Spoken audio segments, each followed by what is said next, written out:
اللہ تعالیٰ اس بندے پر قیامت تک رحمت کی چادر ڈال دے گا جو روزانہ یہ ذکر پڑھے گا۔ حضرت انس بن مالک رضی اللہ تعالیٰ عنہ سے مروی ہے کہ رسول اللہ صلی اللہ علیہ وآلہ وسلم نے فرمایا کہ شعبان کو شعبان اس لیے کہا جاتا ہے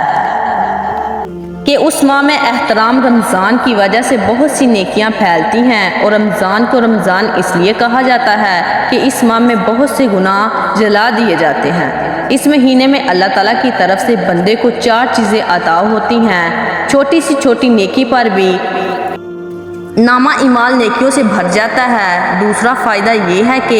اس میں برکتیں آتی ہیں، یعنی اللہ پاک رزق میں ہر چیز میں ہر کام میں برکت ڈال دیتے ہیں، گناہ گار چھوڑ دیے جاتے ہیں اور بنائیاں مٹا دی جاتی ہیں، اور مخلوق میں سب سے افضل اور بہترین ہستی حضور کریم صلی اللہ علیہ وآلہ وسلم کی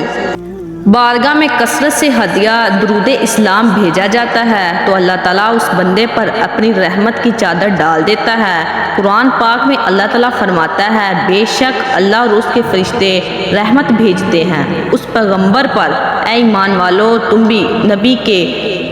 اوپر درود بھیجو اور خوب اسلام بھیجو۔ اس آیت کی تفسیر میں حضرت ابن رحمت اللہ علیہ فرماتے ہیں کہ اس میں اللہ جل شانہ نے اپنے بندوں پر ظاہر کیا ہے کہ ان کے نزدیک اپنے پیارے حبیب کا کیا مرتبہ ہے اور کیا شان ہے